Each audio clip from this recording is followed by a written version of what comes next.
What's up, guys? It's your girl, Jennifer Janine here, and I am so excited to share this episode with you. Today, I'm talking to Jessica Debry, and she is a coach who shows women how to quit their 9-to-5 and build a business that they love. During this interview, we talked about everything from using your 9-to-5 hustle to fund your dreams to, that almost quit moment where you really feel like giving up. I am so excited for you guys to catch the jewels that she's dropping on this podcast. Stay tuned. Yeah. Slay. Hey, slay your marketing. Yeah, slay your marketing. Woo. Slay your marketing. Slay your marketing. Slay your marketing. Mastermind, yes indeed. Learn to be a boss with Jennifer Janine. Yeah, hey, the coolest stylist, coach and trainer out the ATL. Here to help my women do it big, increase your clientele. This is the best advice you're gonna find. Don't delay, girl, slay your marketing. Mastermind, woo. Hey, slay. So I am on with one of my favorite entrepreneurs. Hi, Jessica. Hi, Jennifer. We have been trying forever to get this thing scheduled. So I'm so excited to be talking to you right now. Yes, I'm so excited to be here.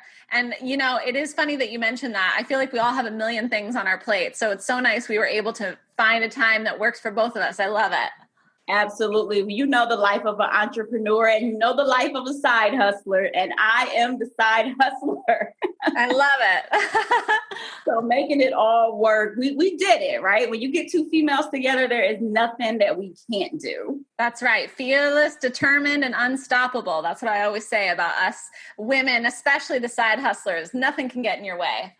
Absolutely. So I know you very well, but for the people who have not been stalking your brand like me, you tell them about who you are and your journey into entrepreneurship.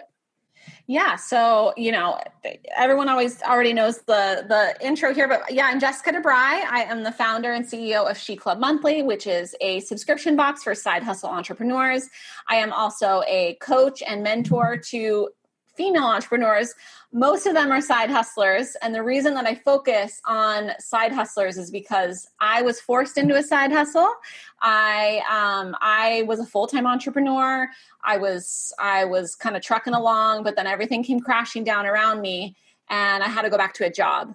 So I realized very quickly that being an employee wasn't going to satisfy me emotionally, spiritually, financially, all that stuff. So I started a side business. I was side hustling for 15 months before I left corporate for good. And I realized that was my new thing. I mean, after I realized that this is not only a big hurdle to get over, but a lot of women who are starting out realistically can't just up and quit. They have to side hustle.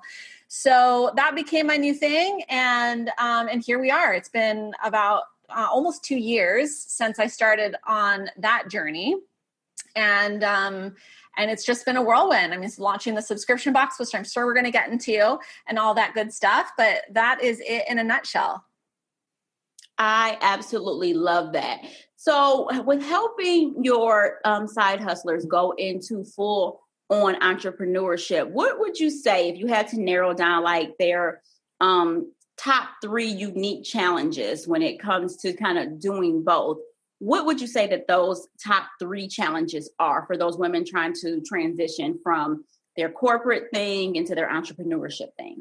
Jennifer, that is such a good question. And it's so funny. We're so in sync here because as you were starting to ask, I was thinking, well, there's 3 things. So you asked 3 things, so I'll give you 3 things. So, like I mentioned, side hustlers face unique challenges. And the first big one is time. I mean, that is number one going to be the biggest hurdle to get through. So once you can master how to really get clear on what I call time pockets, I use something called the time pocket formula with my clients. And I also have a video about it on my blog that you can, anyone can watch, but it's about finding pockets of time that you can strictly devote to business building. And here's the really cool thing about finding pockets of time is that once you kind of get really dialed in with where those pockets are, and you devote, let's say 10 hours a week to your side hustle, then you know how to build a business in just 10 hours a week. And that makes you a super powerful figure when you actually like transition from side hustle into full time. Like the fact that you know how to build a business in 10 hours versus 40 hours is super powerful. So that's the first one, is time and knowing how to get stuff done on your limited time. And the second part is knowing what you're going to do to monetize, like actually identifying what's going to be the monetization in your business. And the really exciting thing is that there's so many different ways to monetize nowadays. I mean, the digital age that we're in has opened up so many different doors. And I'm really a big advocate for finding multiple streams of income for yourself and building out and trying things out while you're side hustling. Because here's the thing with monetization while you're side hustling is that you don't have to do anything to try and make a super quick buck or be sleazy, because you have the fallback of your paycheck that you get every 2 weeks. And I actually think that that's a great place to be, because you're not trying to rush into something that might be financially good, but in the long run, it's not a good fit for where you want to go with your business. So that monetization part, of course, we all face that, whether you're full-time or running a side hustle. But the third part for side hustlers is knowing exactly how you're going to get your voice and your brand and your message out there in that time, in that short time period as possible. So, those last two I think are applicable to anyone that's running a business, but I think it's unique in the fact that you're really trying to get the biggest bang for your buck when you're building a business on the side. Because again, your resource that's smallest is the time and trying to fit everything into your job. But again, once you figure out how to do that and you're able to kind of just double down on what works and continue to scale and continue to monetize and then find that sweet spot, it's such an amazing place to be. And I really, truly believe that side hustlers have a big advantage over someone that maybe just quits one day and tries the next day, because again, you have that fallback of that steady paycheck to get you over the first few humps as an entrepreneur. You are absolutely right when you say we are so in sync, because you just transitioned me so nicely into my next question. I love it. But I will say this, just listening to you talk and talking about the time pockets and knowing like how to build a business with a limited amount of time, it just reminded me of that whole Tim Ferriss phenomenon, like the 4-hour work week. It's like a side hustler can definitely build their business so that the business, that like you have no choice but to make sure that you're systemized so that when you do go into full-time entrepreneurship, the business doesn't run you, but you run it. Yes. I love that. That's so great. So let's talk about marketing, because you talked about a side hustler being able to kind of put their voice and their message out there. And that's one of the biggest hurdles, I think, that as I am working with overcoming. And I teach women how to market their service-based business. So I got into that because as a side hustler, I was like, well, how am I going to get clients? Right. I with a coach to figure out how to get clients into my business. So what was your first step of marketing yourself? And what was the first thing that you marketed? Because you got so many related, but so many different income streams. Yeah, that's such a great question, Jennifer. And I think that, one of the beautiful things that I still had when I look back on my first time as an entrepreneur and, the time that I failed and the time where I had to go back to a job, one of the skill sets that I built up during that, I don't even want to call it like a failure point, because I don't think there's any failure. I think that it's all redirection. Like you don't fail, you just get redirected to something else. But I will say that one of the biggest things that I learned was the the framework of what any business needs. And, I have an MBA, I have a master's in business. And when I was in corporate, I was in marketing. So that all helped me. Of course, that was such a great setup for me to start my own business.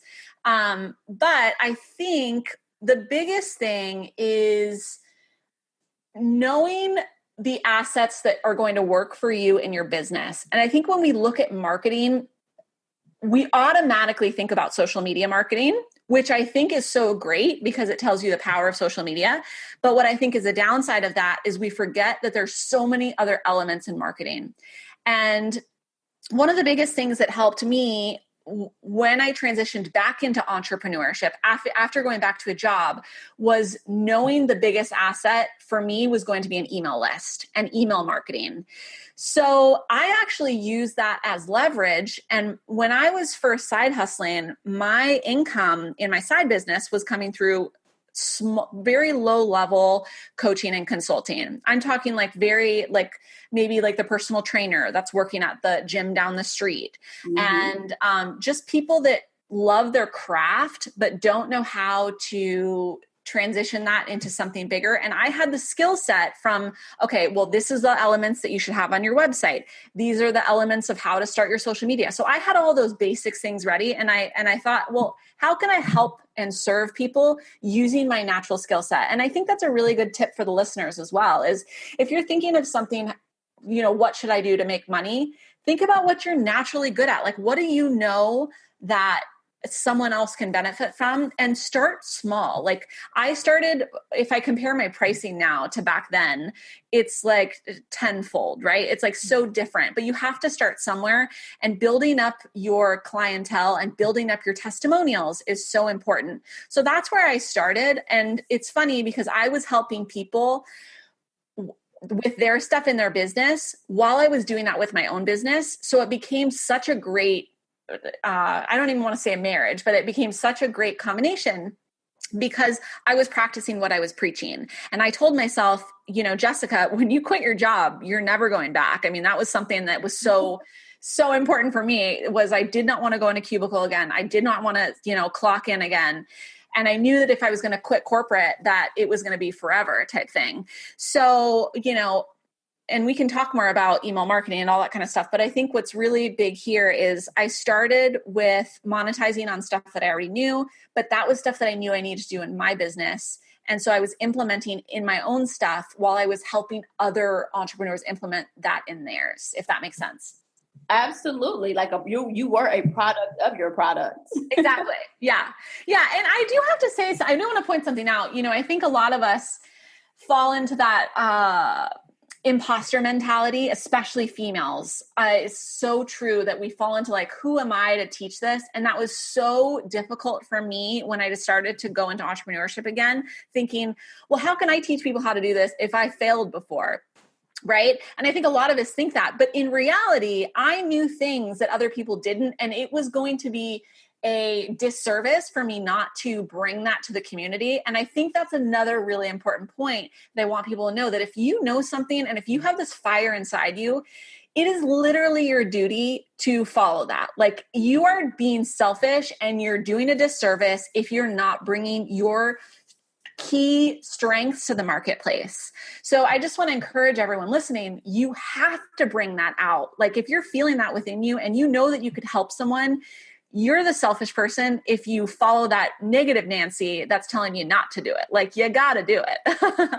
Absolutely. Oh my God. Jessica, I feel like we're going to be best friends because I love it. I was watching something maybe a couple of weeks ago, and it was like a talk. And I think it was Michelle Obama was giving it. And she was talking about how females, when they fail at something, it becomes like this shame walk. But with males, they like fail forward, right? Yes. It's like, if I failed in the business before, like they're still on stages. They're still like, well, I know that didn't work, but let me tell you what does. And everybody's like, okay, cool. But it's like a female, we feel that we have to prove ourselves over and over again by winning on like this, such a large level. But sometimes your best lessons comes out of your biggest lessons, right? We won't call them failures, but your biggest lessons. It's so true. It's so true. And I am really big at, I think it was J.K. Rowling. One of her quotes is, rock bottom became the foundation for which I built my life. That's like a quote that I used to keep in my cubicle, because I think all of us, it's so easy for us